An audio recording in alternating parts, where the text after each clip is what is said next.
Stop hiding. A lot of the times we hear those words and we think, why? But I'm right here, I'm not hiding. And that's not to mean that your physical presence is not noted. You're hiding in plain sight because, as much as your body is there, you're not showing up authentically. You're not saying what is on your tongue to be said. You're not indicating your real abilities or capabilities, because you do not want to upset the status quo of that situation. You don't want to express the contrary view because of the implications that you think will occur. So, a lot of the times we are present in hiding. We are hiding in plain sight. We are showing up inauthentically. Why does that happen? Why do we do that?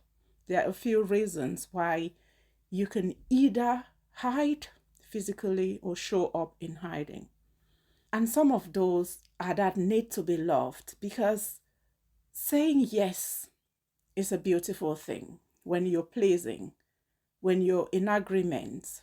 It doesn't ruffle any feathers and therefore does not risk costing you that job, that relationship, that friendship. We also hide in certain situations because we have in the past failed to either invest, engage, resolve, or do the things that should have built those runways for us to show up to those connections or engagements with a big, proud smile on our faces.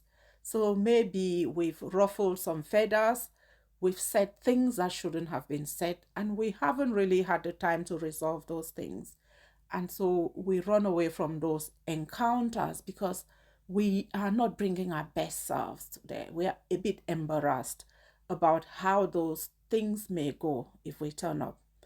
And those are voices in our heads that shame us, okay, that caution us. We kind of pooped on those paths that we need to walk now.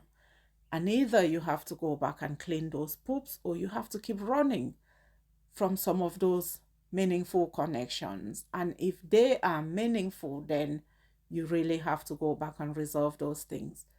But in general cases, that voice is in your head and generally not even in the minds of those people that we seek to avoid. In other cases, it's our own inabilities to have those conversations that need to be had.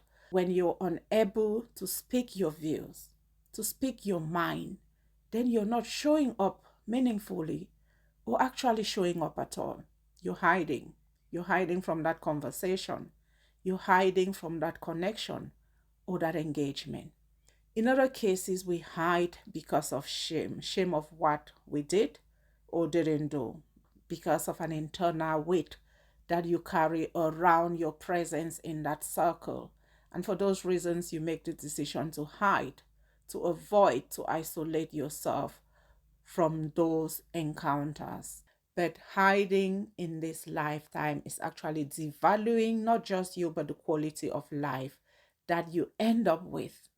We hide because we don't feel like we are good enough. We hide because we don't feel like we did enough for those people and those relationships. We hide when we don't feel like we are looking good enough to present ourselves. And we think like, oh, I'm not dressed the part, I'm not feeling the part, I'm not looking the part. So I'm going to skip this for today and I'll say hello or actually visit or dine with them another day. And that's fine. Everybody does that. But just be careful that you're not running for the rest of your life, that you're not hiding the best of you, that you're not hiding from the best value that you can get out of this lifetime. Okay, think about it every time you sway away from an event, from a connection, from a service. Ask yourself why and for how long you're going to be hiding. And definitely do something about it. And once you've resolved all of them, once you've had the conversations, done what you need to do, said what you need to say, and if those things are still not working out, then staying away from them is no longer hiding.